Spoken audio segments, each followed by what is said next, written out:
capítulo de número 11.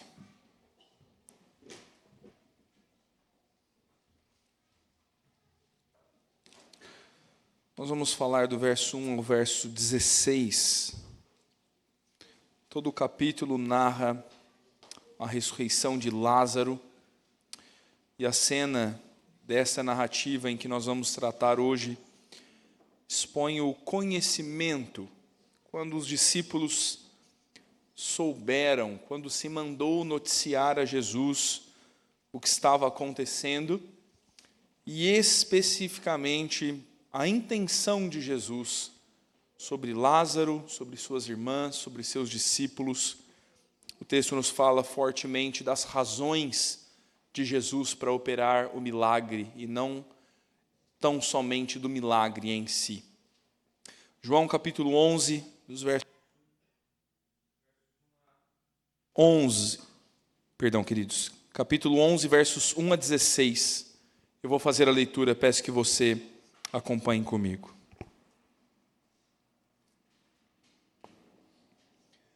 Estava enfermo Lázaro, de Betânia, da aldeia de Maria e de sua irmã Marta. Esta Maria, cujo irmão Lázaro estava enfermo, era a mesma que ungiu com bálsamo o Senhor e lhe enxugou os pés com seus cabelos. Mandaram, pois, as irmãs de Lázaro dizer a Jesus: Senhor, está enfermo aquele a quem amas. Ao receber a notícia, disse Jesus: esta enfermidade não é para a morte, e sim para a glória de Deus, a fim de que o Filho de Deus seja por ela glorificado. Ora, amava Jesus a Marta e a sua irmã e a Lázaro. Quando, pois, soube que Lázaro estava doente, ainda se demorou 2 dias no lugar onde estava. Depois disse aos seus discípulos: vamos outra vez para a Judeia. Disseram-lhe os discípulos: Mestre, ainda agora os judeus procuravam apedrejar-te, e voltas para lá? Respondeu Jesus: não são 12 as horas do dia? Se alguém andar de dia, não tropeça, porque vê a luz deste mundo. Mas se andar de noite, tropeça, porque nele não há luz. Isto dizia, e depois lhes acrescentou: nosso amigo Lázaro adormeceu, mas vou para despertá-lo. Disseram-lhe, pois, os discípulos: Senhor, se dorme, estará salvo. Jesus, porém, falara com respeito à morte de Lázaro, mas eles supunham que tivesse falado do repouso do sono. Então Jesus lhes disse claramente: Lázaro morreu. E por vossa causa me alegro que lá não estivesse, para que possais crer, mas vamos ter com ele. Então Tomé, chamado Dídimo, disse aos discípulos: vamos também para morrer com ele. Vamos orar mais uma vez, irmãos. Pai de amor e misericórdia, nós queremos mais uma vez nessa noite recorrer ao teu trono de graça, recorrer a ti, Senhor, e clamar ao Senhor, lhe pedir encarecidamente que do teu trono fale a nós, que da tua graça comunique graça aos nossos corações na tua palavra. Senhor, nos ensina a confiar no Senhor. Nos exorta, Pai, quando nós somos incrédulos. Nos dá bom discernimento, nos dá perspectiva daquilo que o Senhor está fazendo e do agir invisível do Senhor que nós não conhecemos. Nos faz crer nessas verdades pela ação do Teu Espírito, Senhor. Nos convence do nosso pecado e retira-o de nós, para que sejamos como Cristo, para que sejamos confiantes no Pai Celeste, para que tenhamos descanso nas nossas aflições, sabendo que a glória do Senhor há de se manifestar nelas. Nos revela isso, nos ensina na palavra. É o que nós oramos e pedimos, em nome de Jesus. Amém, Senhor. Meu irmão, você sabe o que é uma cricotomia? Alguém da medicina sabe o que é uma cricotomia? Muito bem. Talvez você pudesse se assustar, ou possa ainda, ao ver uma cena que já se repetiu inúmeras vezes em vários lugares do mundo, e talvez aconteça no teu próximo domingo de Dia das Mães, enquanto você almoça num restaurante.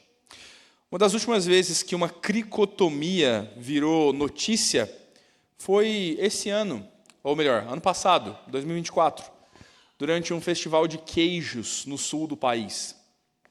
Um senhor de 78 anos, o seu Afonso, se engasgou com um pedaço de queijo.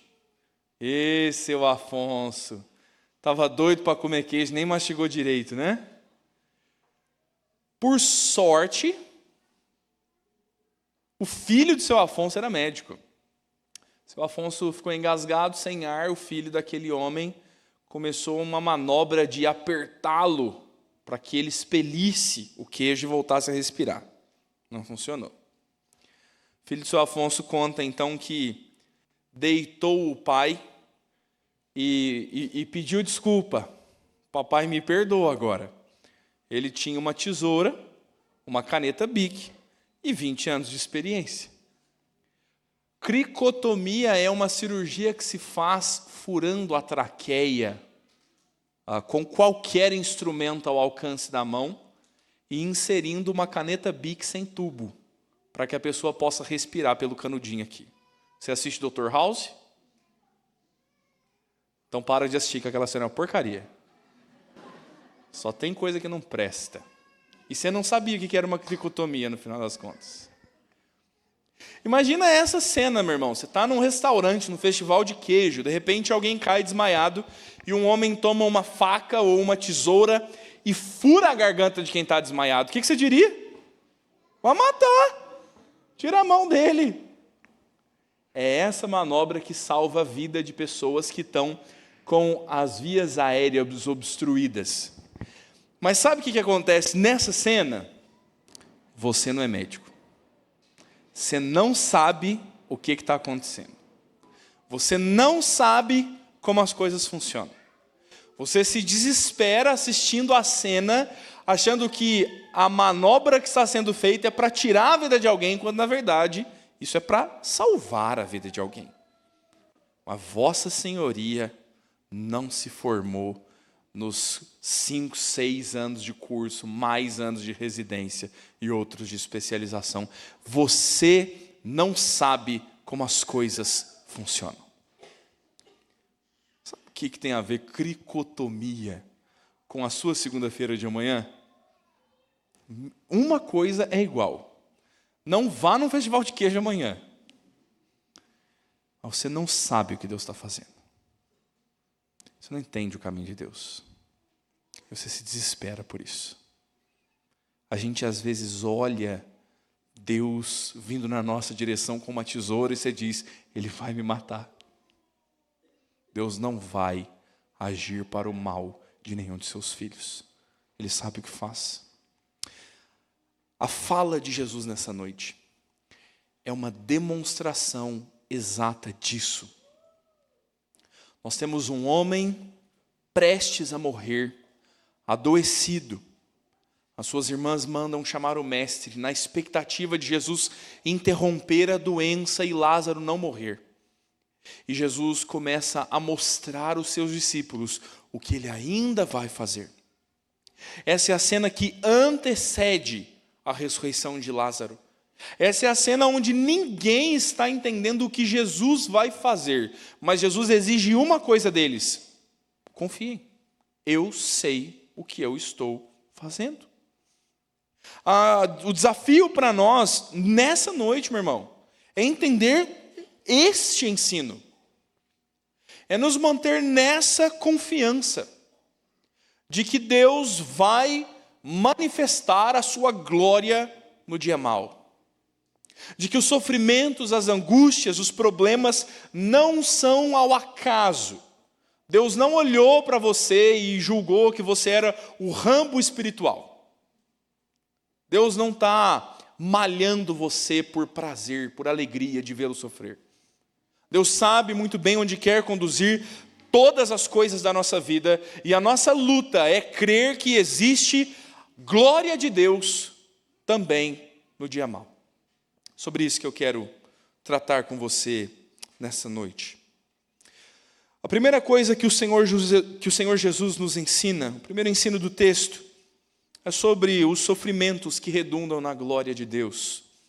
Os versos 1 a 4 nos falam abertamente, explicitamente sobre isso. O texto começa narrando a enfermidade de Lázaro e as suas irmãs pedindo ajuda de Jesus.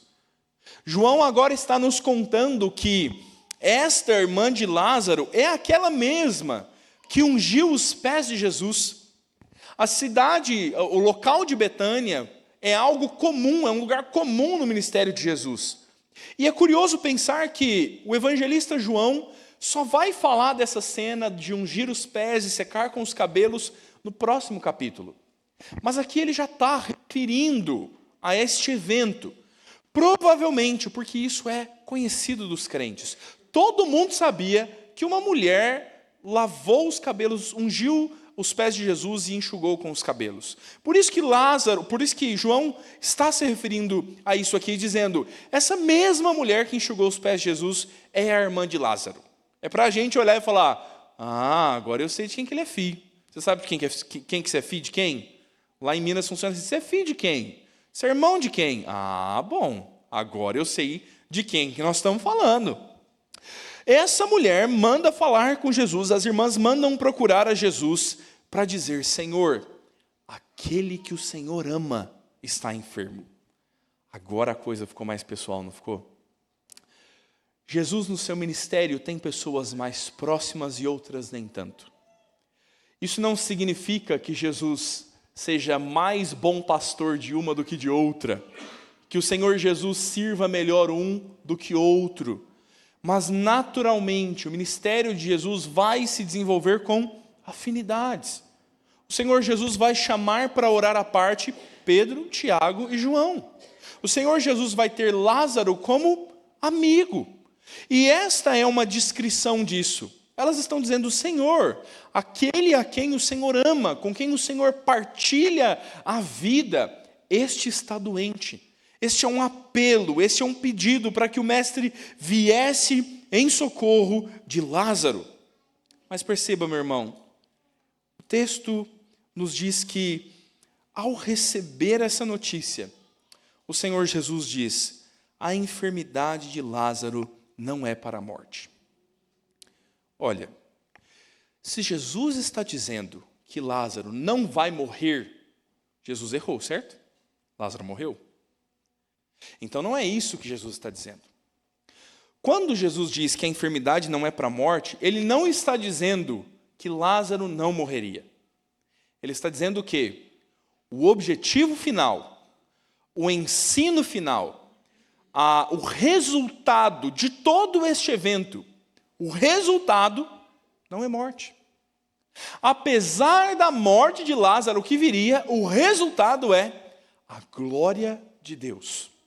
E Jesus diz, isto não é para a morte, e sim para a glória de Deus, a fim de que o Filho de Deus seja por ela glorificado. Ela quem? A morte de Lázaro. Jesus está dizendo aos seus discípulos, Lázaro vai morrer, mas o objetivo de toda esta cena não é mera morte, mas é para que o Filho de Deus, para que o unigênito do Pai seja glorificado através da morte de Lázaro. Pensa, meu irmão, alguém que você ama adoece, te ligam dizendo, corre e vem socorrer a pessoa que você ama. Quem seria? Imagine que um amigo seu te liga e diz, pelo amor de Deus, vem correndo e me ajuda. E você vai depois de 6 dias. Jesus decidiu passar ainda 6 dias, perdão, irmão, 2 dias no lugar onde estava. Me perdoe pelo ato falho aqui. O texto nos conta que o Senhor Jesus, no verso 6, permanece ainda 2 dias no lugar aonde estava. O socorro de Jesus não é imediato. O Senhor não larga todas as coisas que está fazendo e vai ao encontro de Lázaro. Você vai ver que na continuidade do verso 11, quando Jesus chega onde Lázaro está, o lamento das pessoas é: Senhor, se tivesses chegado antes. Se o Senhor estivesse aqui, Lázaro não teria morrido. E entenda então que é proposital a demora de Jesus. É intencional o fato de Jesus esperar 2 dias até ir ao encontro de Lázaro. Porque a doença de Lázaro se consumaria, Lázaro seria morto, e então o Senhor Jesus se manifestaria a eles. Meus irmãos, o texto nos ensina sobre os propósitos de Deus. Nós precisamos começar a pensar sobre o que Deus quer conosco, sobre o que Deus quer em nós, quando Ele nos permite sofrer. Talvez não seja morte propriamente, ou até seja. Há circunstâncias em que Deus tem permitido a tua provação. O problema é que nós talvez olhemos só a camada mais superficial das coisas. Nós olhamos um pneu furado só como um pneu furado. Nós olhamos uma enfermidade, um diagnóstico só como uma enfermidade, um diagnóstico. Nós olhamos uma morte como tem sido a de Lázaro nesse texto, e nós vamos interpretar isso só como morte. O que Deus quer comigo? Deus quer me atrasar, porque Ele permitiu meu pneu furar. Deus me quer atrasado. O que Deus quer comigo? Deus quer que eu sofra e chore. Olha a desgraça que Ele permitiu. Eu estou doente agora. O que Deus quer? Nós precisamos nessa noite olhar um pouco mais profundo e entender que a mesma dinâmica que Jesus ensina se aplica a nós. O propósito de Jesus não era sepultar seu amigo, mas era ressuscitar seu amigo. O propósito de Deus em nós não são as crises, as mazelas e as doenças, é o que vem após isso. É o que Ele vai fazer através disso. É o meio pelo qual Ele vai operar, e Ele não nos poupa de sofrer. O Senhor permite que Lázaro morre, e Ele permite que eu e você tenhamos câncer. O Senhor permite que nós soframos, que nós enterremos pessoas amadas. O Senhor permite que nós passemos por privações, problemas, discordâncias, perseguições. Deus não nos poupa do sofrimento. Mas nós vamos olhar e dizer que o que Deus quer conosco, o resultado que Deus busca para nós é sofrimento? Não, Deus tem mais a fazer. O texto de Isaías faz muito sentido agora.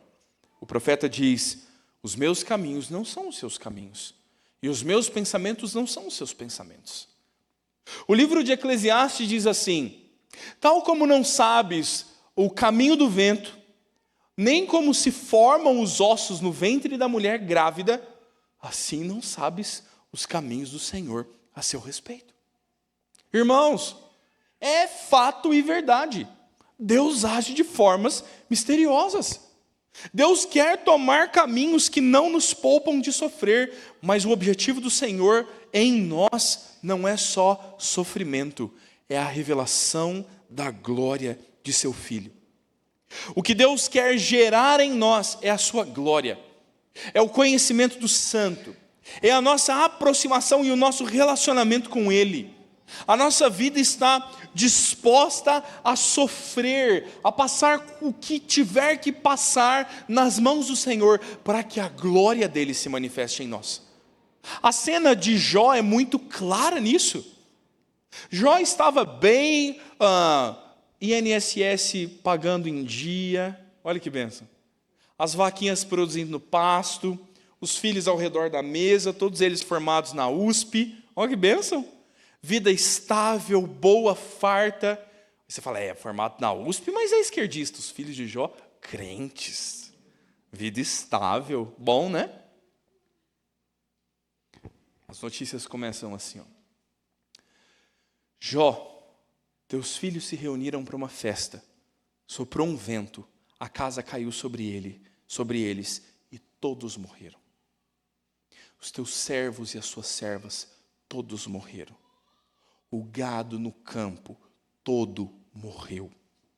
Você não tem mais nada. Você não tem bens, você não tem filhos, você não tem servos. Você tem a sua vida. E Jó agora vai adoecer, a ponto de sentar no monturo e se coçar as suas feridas com um pedaço de caco de telha. Nem a sua saúde tem mais. Por que Deus fez isso a Jó, irmãos? É a discussão do livro inteiro. Os amigos de Jó estão olhando e dizendo, é pecado ao escondido, olha lá, ó. Certeza que blasfemou contra Deus, certeza que fez alguma coisa contra o Senhor. E talvez você olhe a tua vida e alguém olhe e diga, ó, esses problemas seus é pecado escondido, pecado oculto, a turma gosta de falar, né? A discussão no final do livro é quando Jó se põe perante Deus e diz, por que o Senhor me fez isso? E durante 2 capítulos inteiros, Deus diz, você é um cabra macho, Jó? Fica em pé, amarra o cinto nos seus lombos, que eu vou te fazer algumas perguntas. Onde você estava quando eu firmei os fundamentos da terra? Onde você estava quando eu criei os animais? Quando eu estendi os céus? Quando eu fiz as cabras monteses que sobem nas montanhas e vivem lá em cima? Onde você estava? E Deus vai confrontar Jó dizendo, onde você estava quando eu, com o meu conhecimento, fiz todas essas coisas? E ao final Deus vai dizer, quem é este que obscurece o meu desígnio? Quem é este homem sem entendimento? O resultado é Jó dizendo, ponho a mão na minha boca. Uma vez falei contra o Senhor e não falarei novamente. Antes eu te conhecia só de ouvir falar, mas agora os meus olhos te veem. Por que passar sofrimentos? Por que sofrer perdas? Para que a glória do Senhor se manifeste na vida dos crentes. A glória do Senhor foi manifesta na vida de Jó. Ele conheceu profundamente ao Senhor por meio do sofrimento. E Deus nos pouparia. Ele não poupou o seu próprio filho de sofrer. E Ele nos pouparia. Deus vai nos permitir sofrer, irmãos. Talvez Deus nos permita olhar a morte nos olhos, como permitiu a Lázaro e as suas irmãs. Mas o Senhor vai manifestar a sua glória a despeito de todo o mal que possa haver no mundo. A pergunta é, você tem coragem? Você tem fé suficiente para olhar o sofrimento nos olhos e dizer, eu sei que o sofrimento não é em vão. Eu sei que Deus não está me permitindo sofrer sem razão. Ele vai ser glorificado na minha vida. Quer pela vida, quer pela morte, como Paulo diz. Se aprendemos, irmãos, que sofrimentos redundam na glória de Deus, o Senhor Jesus começa a nos mostrar que nós devemos viver uma vida, então, sem tropeços. Nós devemos aproveitar a luz do dia e fazer o que se deve fazer. A partir do verso de número 5, nós vemos Lázaro doente, Jesus se demorando ainda no lugar onde estava, e ele vai dizer aos seus discípulos, agora é a hora, agora nós vamos voltar para a Judeia. Talvez você se lembre, talvez não, mas no capítulo anterior, Jesus partiu da Judeia porque os homens tomaram pedras para matá-lo e apedrejá-lo. E agora os discípulos de Jesus estão dizendo, Senhor, ainda os judeus procuravam, ou agorinha os judeus queriam matar o Senhor, e o Senhor vai voltar para lá, o Senhor vai se submeter à morte. E a resposta de Jesus parece não responder à primeira vista.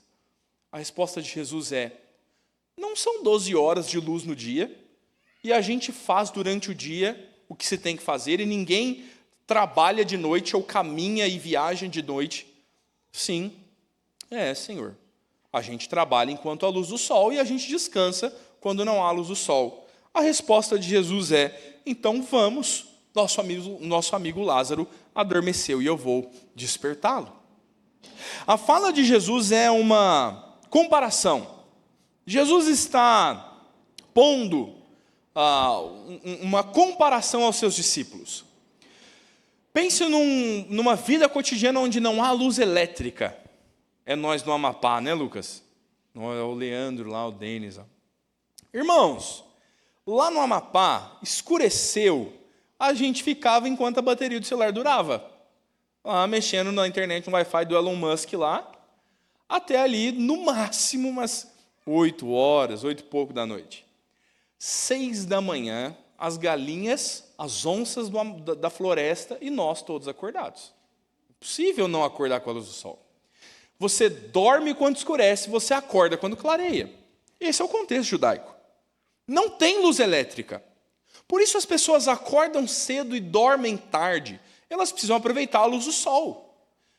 E o que isso tem a ver com voltar para a Judeia? Jesus está falando para eles, gente, a gente tem que aproveitar enquanto é dia, não é? Sim, Senhor.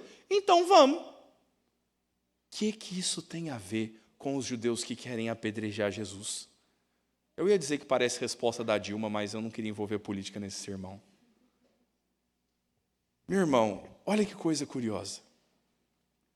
Jesus está dizendo para eles assim, o meu ministério é feito em tempo oportuno. É hora de pregar. É o ministério público de Jesus. Ele está dizendo, eu estou com vocês, não estou? Sim. Nós estamos pregando o evangelho e fazendo a obra de Deus, não estamos? Sim. Então é dia, enquanto é dia, façamos o que há de se fazer. É a ocasião oportuna, é o tempo de fazer a vontade do Senhor, então façamos. O ensino de Jesus é uma chamada aos discípulos, dizendo, vamos fazer o que está na hora de fazer. É a ocasião de agirmos. Mais do que isso, Jesus está dizendo, eu é que sou a luz do mundo. Enquanto há luz, a oportunidade de trabalhar não há? Sim. Se vocês estão comigo, então é hora de fazer o que você tem que fazer. Por que vocês vão temer os judeus? Por que vocês vão temer o tropeço do escuro? Por que vocês vão andar com medo dos resultados, sem saber o que vem adiante? Eu sou a luz, eu clarei o caminho, andem comigo e não haverá tropeço. Vocês não vão se perder como quem caminha de noite. Então vamos voltar para a Judeia. A fala de Jesus, meu irmão, é uma exortação à nossa confiança.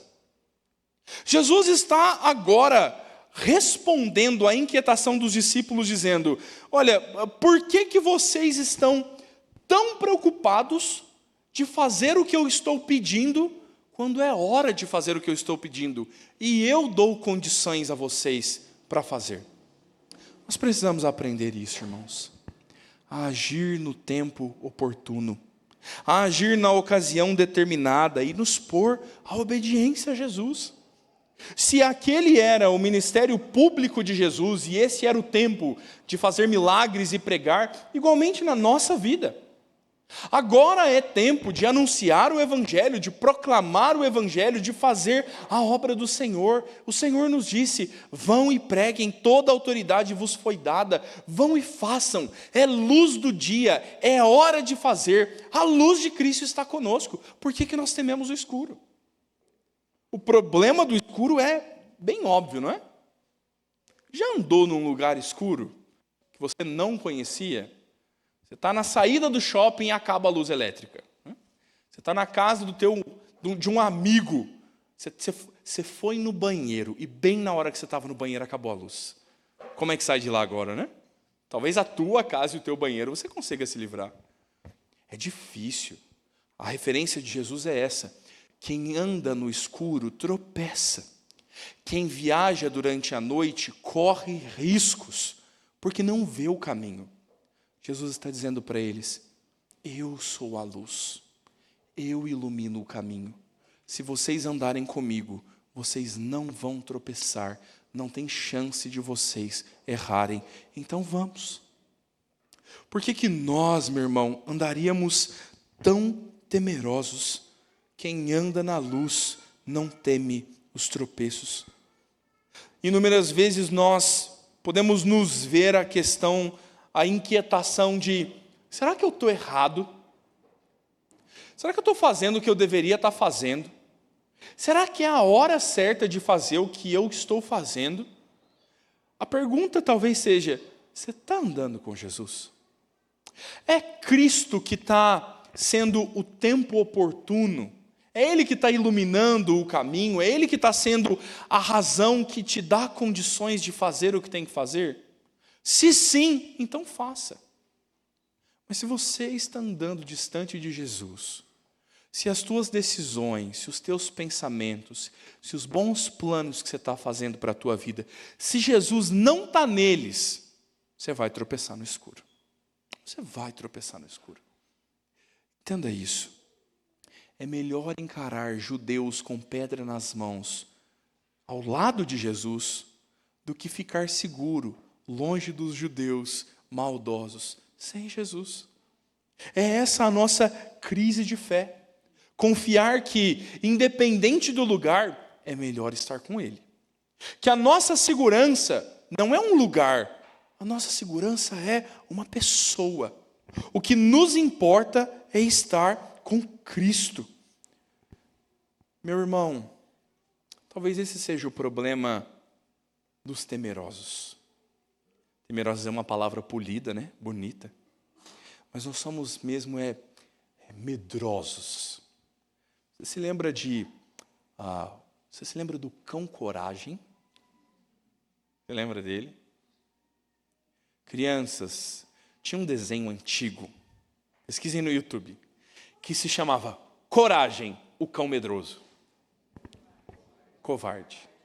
Eu queria saber se vocês realmente conheciam o desenho.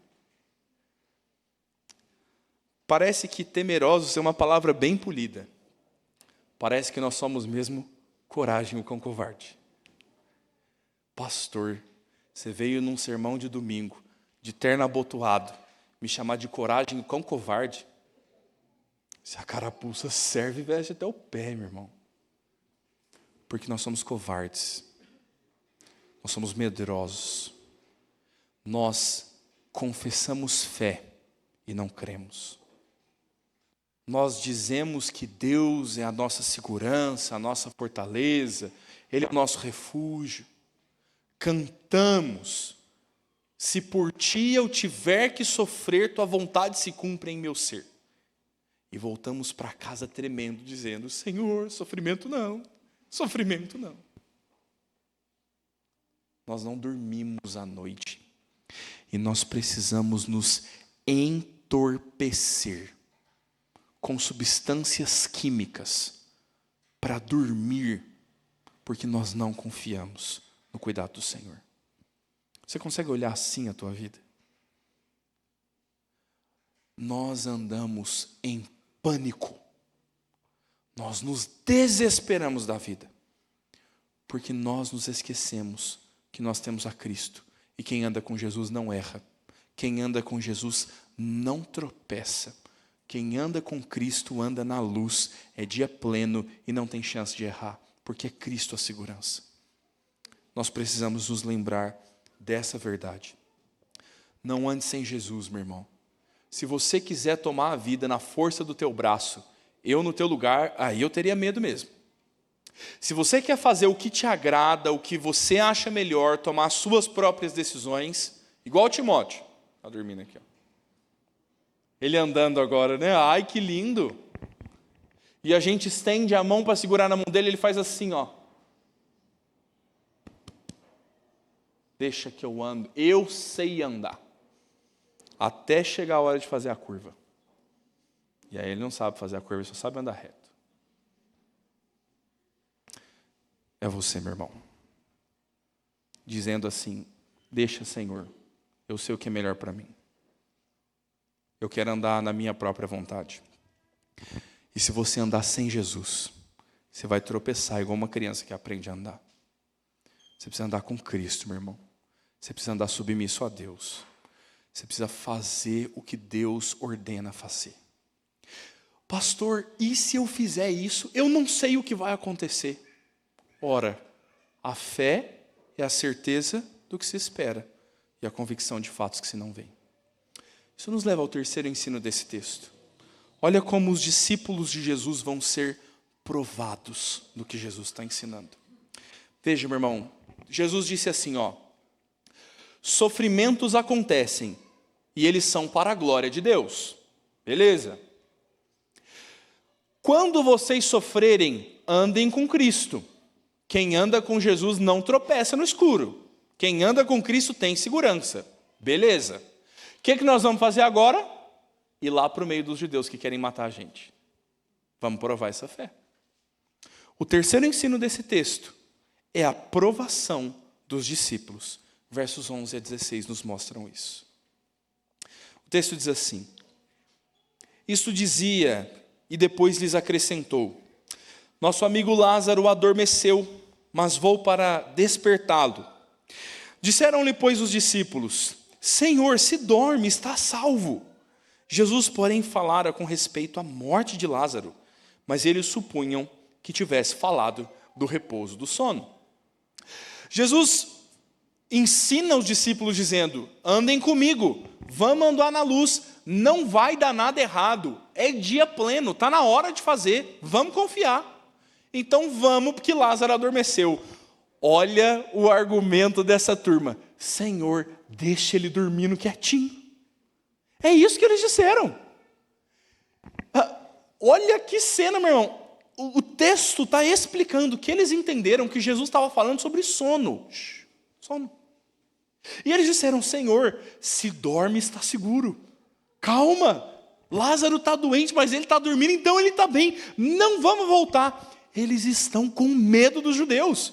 Eles não querem voltar para a Judeia por nenhuma razão. Eles estão com medo de morrer. Então, o argumento deles é: Senhor, tem certeza que a gente precisa ir? Lázaro está dormindo, gostosinho, deixa ele dormir, descansar, faz bem para a recuperação. Verso de número 14. Então Jesus lhes disse claramente: Lázaro morreu. Agora a coisa ficou explícita. Dormir era um eufemismo. Jesus estava poupando eles da dureza e da verdade de que Lázaro estava morto. Mas agora ele diz: Lázaro está morto. E a fala de Jesus talvez seja assustadora à primeira vista. Ele diz assim: por vossa causa me alegro, que lá não estivesse, para que possais crer, mas vamos ter com ele. Jesus está dizendo assim: que bom que vocês não estavam lá, porque agora vocês vão ver algo extraordinário, e então vocês vão crer. Percebe como Jesus não dá ponto sem nó? Como que ele não está conduzindo as coisas ao seu bel prazer? Ele não está fazendo as coisas aleatoriamente. Ele está dizendo: é bom, eu estou feliz porque vocês não estavam lá, porque agora vocês vão chegar junto comigo e vocês vão ver o que eu vou fazer. Vocês vão crer naquilo que eu vou fazer. E então surge uma voz confiante no meio dessa história. Tomé, chamado Dídimo. Tomé para nós é sinônimo de quê? Incredulidade, desconfiança. Nos outros evangelhos, Tomé é timidamente citado na lista dos 12. Mas aqui, João registra a voz desse discípulo, que ainda não entende. Tomé não sabia ainda o que Jesus ia fazer. Espero que sejamos nós aqui, meu irmão. Não sei o que Jesus vai fazer. Jesus não disse abertamente que iria ressuscitar a Lázaro, mas ele disse que faria algo bom, e que os discípulos iam ver e crer. E Tomé é o ímpeto agora, olha só que curioso, não Pedro. Tomé é que vai dizer: vamos também, e vamos morrer junto com ele. A confiança de Tomé é uma expressão agora, de uma fé que é aprovada, quando é testada por Deus. Cristo os testa dizendo: vocês sabem que eu sou glorificado no sofrimento, vocês sabem que eu sou a luz do caminho, então vamos para a Judeia. E Tomé diz: Se por ti eu tiver que sofrer, tua vontade se cumpre em meu ser. Se por ti eu tiver que morrer, então vamos e morramos com ele. Perceba, meu irmão, a confiança de Tomé. Tomé estava disposto a morrer com Jesus. Ainda que Cristo não o livrasse, ainda que não houvesse nenhum milagre excepcional de Jesus, a fala dele é: vamos nós com ele e morreremos com ele. Vamos juntos. Porque existe nesse homem a convicção da soberania de Deus. Existe nesse homem a certeza de que é melhor estar junto com Jesus no sofrimento e na perseguição do que estar sem Jesus lá bem tranquilo e distante da Judeia. Tomé está fazendo voz aos discípulos que vão então segui-lo. Meu irmão, nós estamos sendo provados por Deus e nós precisamos nos voltar para entender se estamos ou não sendo aprovados pelo Senhor. Se você é um presbiteriano calvinista de 5 pontos, tua fé funciona? Esse negócio que você tem com você aí, você aprendeu no catecúmenos, você postou uma tulipa bem bonita lá no seu Instagram, esse negócio aí funciona ou é para inglês ver? Esse João Calvino seu aí, ele funciona? Quando o teu pescoço está na reta, funciona? Quando é o seu sofrimento em jogo,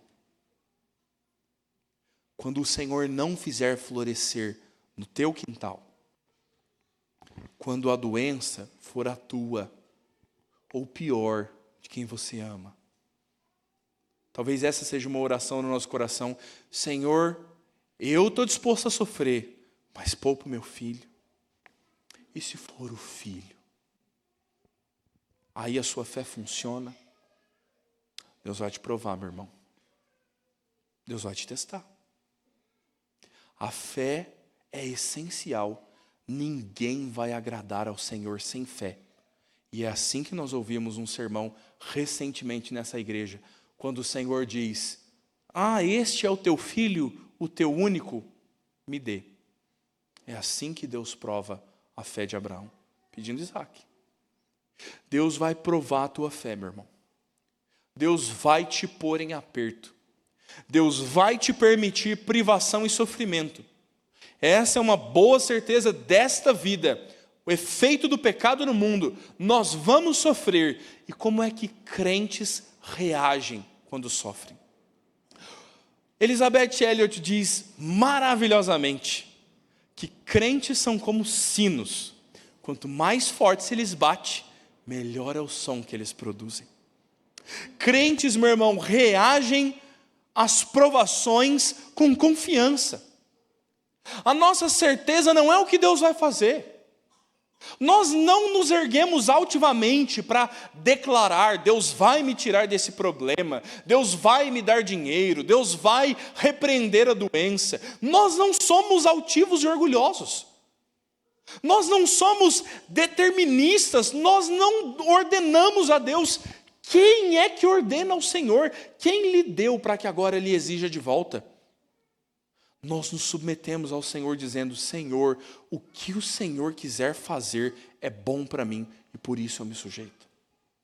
Nós nos lembramos do hino que nós cantamos: as tuas mãos dirigem o meu destino e acasos para mim não haverão. O grande Pai vigia o meu caminho e sem motivo não me afligirá. E por isso nós dizemos: vamos e morramos com Ele. Se o caminho que tem adiante é de dor e sofrimento, nós vamos enfrentar.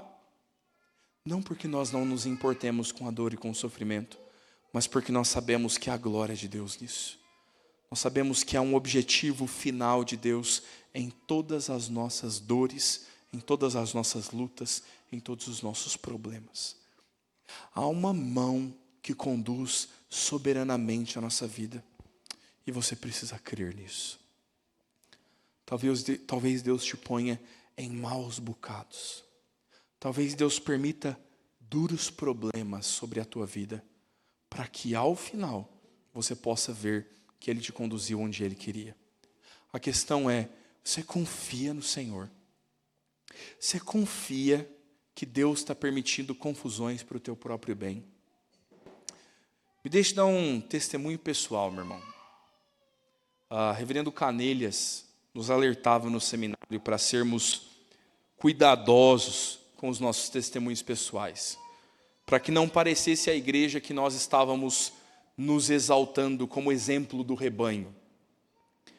E não é isso que eu quero fazer. Isso aqui é uma confissão de pecado pública. É bom, né? Quando a gente confessa pecado publicamente. Meu irmão, as últimas 3, 4 semanas foram muito difíceis na minha vida. A esposa do pastor fazendo assim, ó.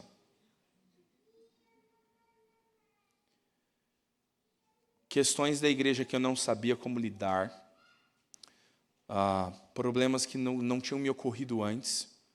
E o Senhor decidiu. Olha como Deus faz. Deus olha e fala assim, ó, eu quero que essa situação, que ela aconteça bem aqui. E Deus ordena assim as coisas. E nós vamos lidar com as situações. Glória a Deus, andamos na luz. Nós somos crentes. Aproximando-se da viagem, a gente começou a ter problemas com passagem aérea, agenda da igreja. Os nossos horários se complicaram para sair de Guarulhos. O nosso visto para passar pela Índia simplesmente sumiu. Ninguém encontrava no sistema. Entrei num site 2 horas da manhã, porque é o horário que a turma trabalha lá na Índia, né? Uma pessoa muito gentil me atendeu no WhatsApp, respondeu todas as minhas perguntas, fez o meu formulário na hora, me mandou um boleto e eu paguei. E eu paguei falando, trouxa, acabou de tomar um golpe. Quem que te atende 2 da manhã, em tempo real, resolve todos os seus problemas e te põe o pagamento do boleto? Na Índia funciona assim, você acredita? Era o negócio certo. E vamos nós lá, com toda a agenda e a rotina que se tem a fazer, bater lá na Paulista, para entrar no escritório indiano, olhar na cara de um homem indiano, com cara de indiano, com sotaque de indiano, e falar, tá certo isso aqui, moço? E ele falar, tá certo, pode ir embora. E dá o horário e não entrega o negócio. E dia seguinte, entrega o negócio do Murilo e não entrega o meu. E aí entregou. Nós vamos viajar. E aí, um dia antes da viagem, eu descobri que meu certificado de vacina de febre amarela não estava pronto. Olha que bênção. O presbítero Lucas já tinha me avisado. Olha a febre amarela. Não consegue.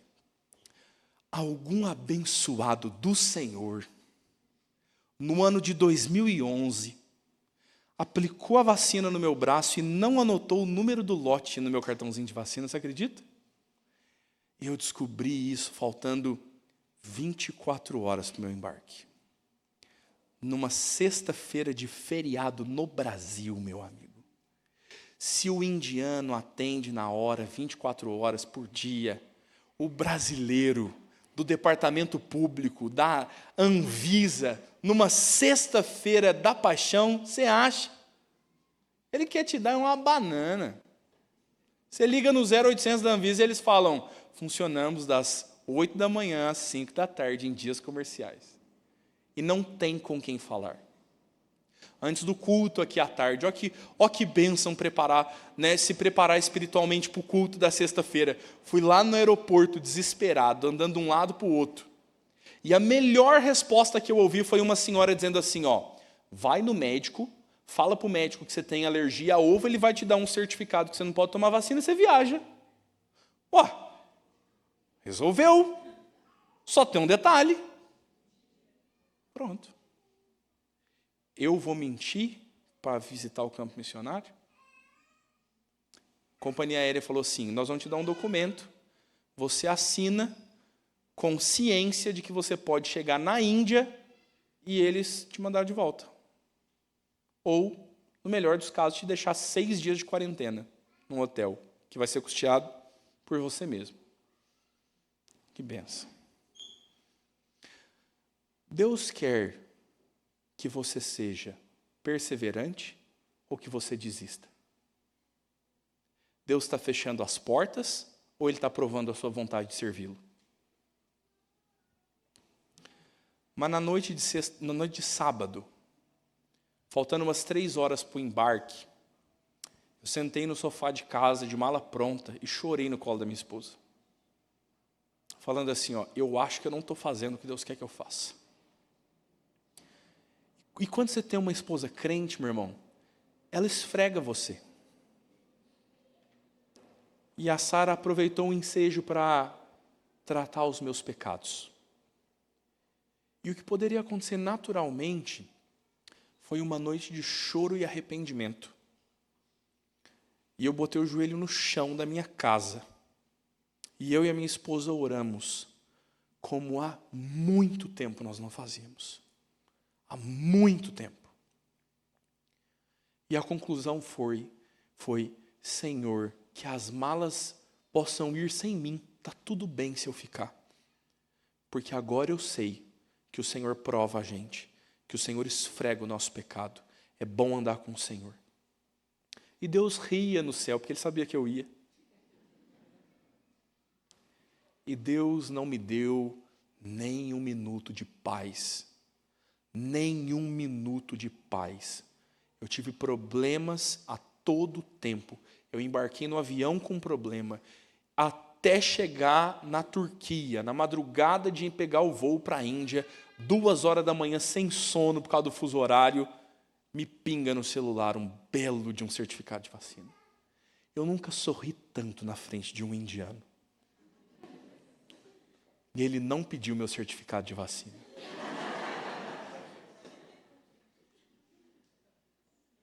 Mas Deus queria tratar o meu coração. E eu cheguei lá quebrantado, de uma forma que eu não estaria, se Deus não tivesse me permitido o sofrimento, a aflição, a angústia e o choro. Deixa eu falar uma coisa agora, para você entender assim, por experiência própria. Deus vai te pôr de joelhos, chorando e confessando a soberania dEle. Tome o caminho mais fácil. Seja obediente. Confie que Ele redunda as coisas para a sua própria glória. Porque se você for altivo e orgulhoso, Ele vai curvar a sua fronte. É assim que Ele faz com os orgulhosos. Com os humildes e submissos o caminho é mais brando e mais fácil. Mas todos nós confessaremos a soberania de Deus. Todos nós havemos de dizer, as tuas mãos dirigem o meu destino, e acasos para mim não haverá. O grande Pai vigia o meu caminho, e sem motivo não me afligirá. Encontro em seu poder constante apoio, forte é o seu braço, e insone o seu amor. Por fim, entrando na cidade eterna, eu louvarei o meu guia e Salvador. Vamos orar.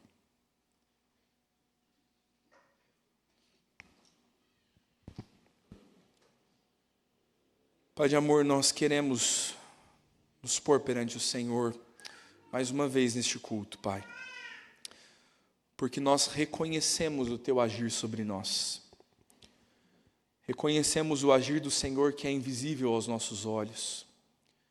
E sabemos, Deus, que o Senhor nos permite passar pela aflição, como permitiu a Lázaro, como permitiu às suas irmãs, como permitiu aos discípulos que se submeteram à morte. E o Senhor o faz para que o seu nome seja glorificado em nós, Pai. Queremos orar, Deus, porque nós não entendemos os teus caminhos. Porque tantas vezes nós somos incrédulos do Senhor, Pai. Nós não acreditamos no que o Senhor está fazendo e vai fazer em nós. Nós somos insensíveis tantas vezes. Queremos ser autônomos, queremos andar na nossa força e nas nossas pernas, quando nós deveríamos nos submeter ao Senhor. Oramos, Deus, para que o Senhor nos ajude a entender que quando o Senhor não nos dá folga, que quando o Senhor aperta as angústias e o sofrimento sobre nós, é para a Tua própria glória e para o louvor do Teu nome. Nos ajuda a ver, Senhor. Nos ensina a maturidade e a perceber a glória do Senhor se revelando na nossa angústia e no nosso sofrimento. Nos ajuda a perceber que o sofrimento não é em vão.